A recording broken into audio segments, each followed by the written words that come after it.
I'm not going to lie, it's the most exciting game for me personally on the stage all day of today. It's The Witcher 3, and I'm joined by Peter and John. Guys, it's a pleasure to have you here. How are you doing? Likewise. Great. How is E3 going so far for you guys? Busy. Yeah, I bet, right? Your demo. Exciting. We got one of these, dude. Oh, yeah. You got one of those? Yeah. I don't have one of those. What? Whatever. I might take yours later.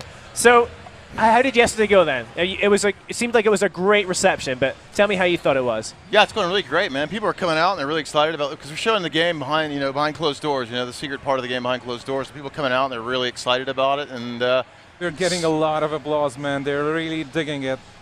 Excellent. Well, we've actually got another kind of bit of an exclusive right now, some brand new gameplay demo. So we're going to go to that, and I think Peter, you're going to talk us through it, right? Exactly. So here we go. Oh, menu screen. Ah, that's new. All right, we're already there. So it's going to be a small snippet of the demo we are presenting over at the business booth. We're in no man's land. It's a huge region of our game, and we're right in the middle of the adventure.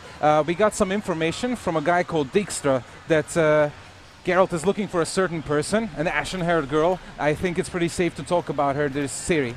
And we're looking for a small childlike creature in the swamps. So we are going to use our Witcher senses to look for traces, possible traces of this small creature. Since Geralt is a Witcher, he has these enhanced senses that enhance both audible and visible clues, so we can look for all sorts of things leading to any prey Geralt might have. And here we have stumbled upon some smallish footprints, so we're going to follow them. we're showing off our water physics a lot, and our sort of water particle system. In a while, yes. And we're going to be showing off our combat a lot in this sequence.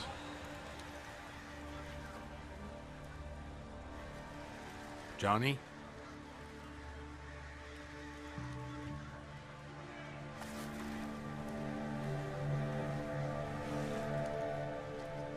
Don't be afraid.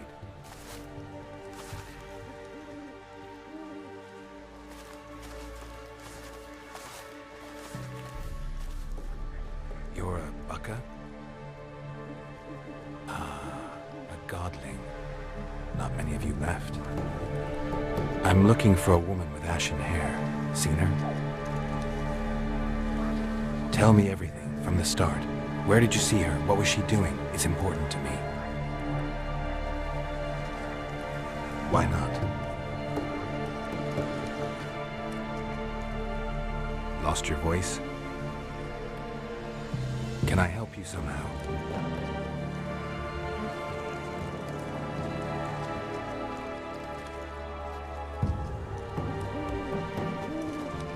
Can't understand you. Try to explain it somehow.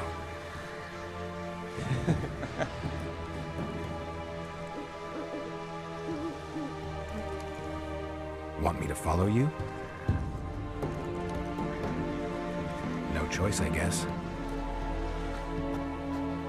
All right, so Johnny apparently wants us to help him regain his voice, and since it's information we're looking for, it makes a lot of sense to follow him. So let's follow wherever he's taking us through the swamps. It's a really nice place. All sorts of points of interest. You also mentioned we're on the main storyline here. Exactly, all right. We seem to stumbled upon some wildlife. Yep. We're going to use some signs to find Recognize them. these guys? These are drowners. Yeah. Whenever a nearby village or city guards want to get rid of bodies, they mostly dump them in the swamps. It's the easiest way to get rid of them. And some of these bodies come back as these vile creatures, again called drowners. They pester travelers and adventurers like us, but we came prepared, as you saw. All right, so let's follow Johnny a little bit further. We're going to see some really interesting things here. I think you saw some cutting limbs there, so we implemented a new sort of full dismemberment system in the game, so you can cut everything up, basically. People seem to like that a lot. Yeah, I noticed the during demo when you presentations. cleaved that man in two, yeah. Something's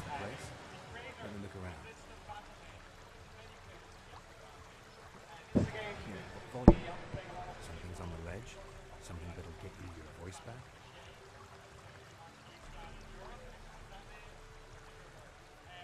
Guess I gotta make this climb. All right, so I think we really don't want to spoil the whole story for your audience because we still have an entire game to spare for you. So it's like a 50-hour sort of main storyline within 50 hours. in a 100-hour game. So it's like you really got to play it for a long time to get into it. But I think this little snippet shows off some of the storytelling features in the game. So what were we just watching that game running on there? Was that a PC or was that PS4? What was that build we just had a look at This there? one right here, it's playing on PC. Playing on PC, Yeah. right? Okay. So you mentioned the dismemberment system. That's kind of new. What else have you added into combat?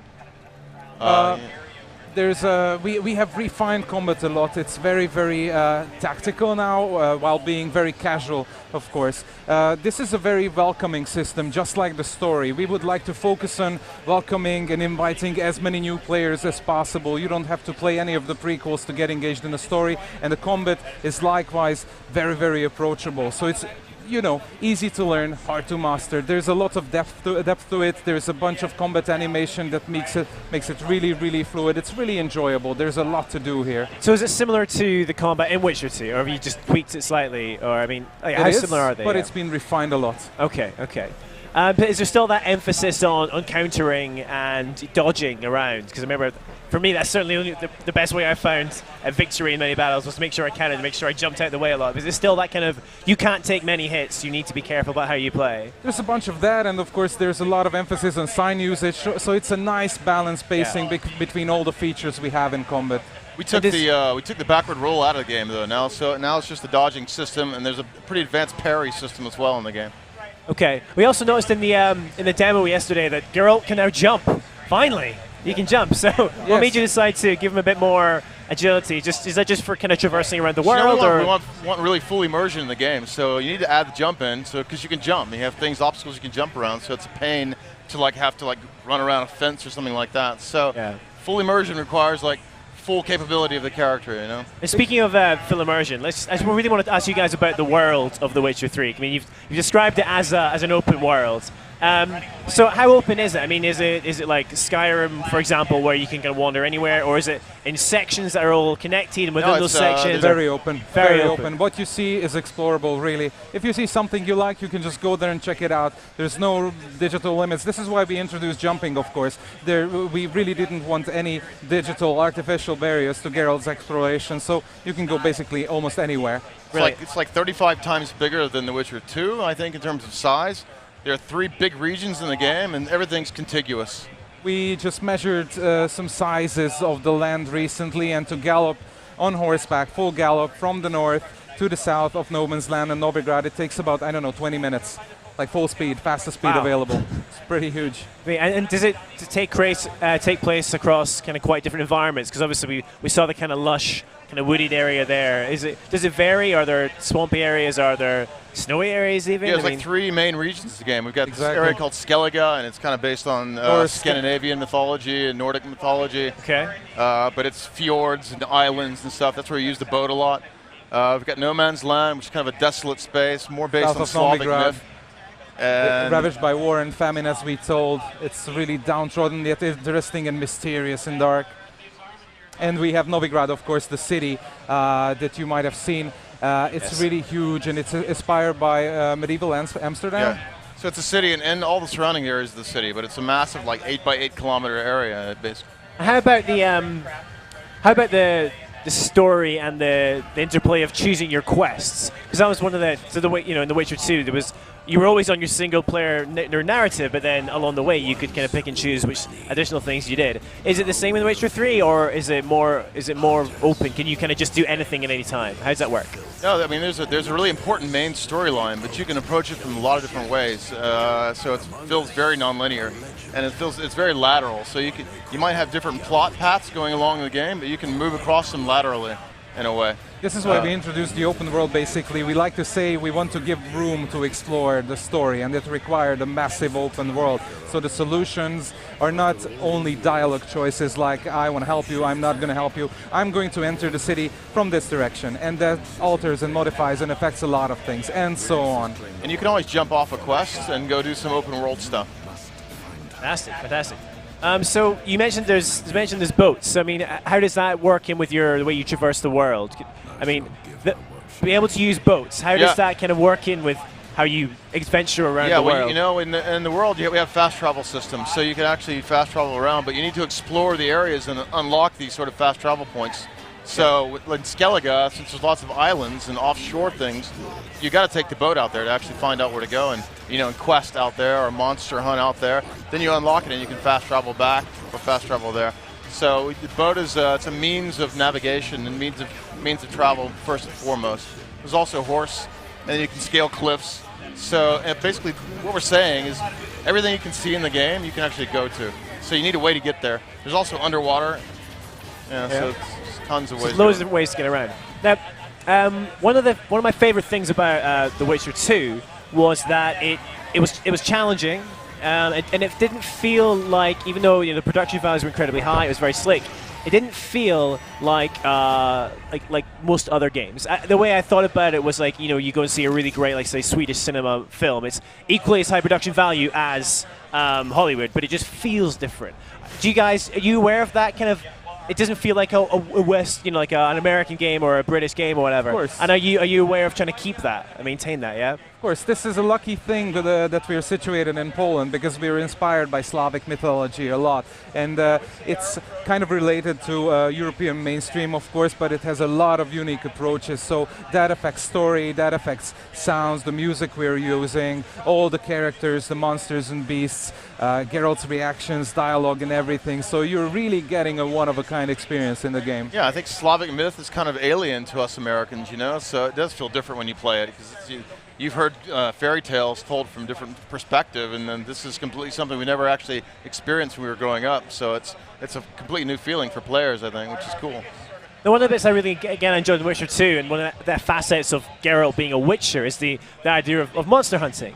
Is that it seems like the trailer you showed off yesterday, Geralt, that wasn't part of the story. He was just hunting a griffin in like a random encounter, is what it seemed like. Is there going to be a lot of hunting choices, just like as you adventure through the world? That's how it works. Basically, what we like to say is these creatures, however large, dangerous, and hard to defeat, are not bosses at the end of dungeons. They roam the wilderness. They are part of the fauna. So you can stumble upon them when you're exploring, or you can stumble upon their tracks and marks that you can discover using the Witcher senses that we just introduced minutes earlier.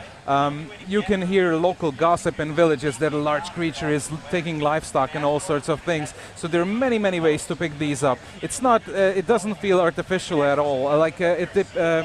Depends on where you are, what you're doing. The discovery can be tied to main quests or sudden occurrences, coincidences. It feels real. So thinking a bit about monsters and about enemies in general. So are there going to be, like, say you start off the game, you're pretty early on, and you come across a trail for someone really nasty, someone really dangerous. Is that thing going to kill you? I mean, do basically what I'm asking is, does enemy difficulty scale to your ability, or is it just they're as hard as they are, and you better be ready for that fight, or you're going to die? Yeah. We don't temper the player. There are a lot of healthy challenges that you would need to prepare.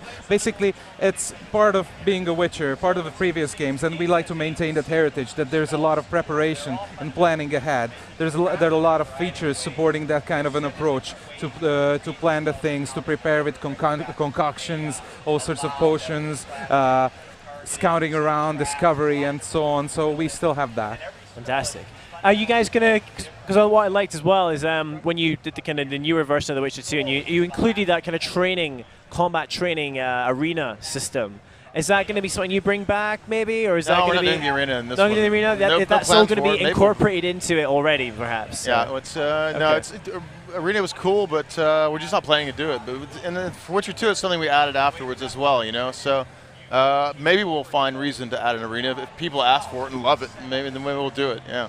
Yeah. So when can we expect to get our hands on The Witcher 3? I mean, I think I've got it down as 24th of February, 2015. All right. Yeah. So it is next year. It's not a 2015 game. It's just like all the ones I'm really excited about at E3 so far have been like 2015. It's going to be a good year.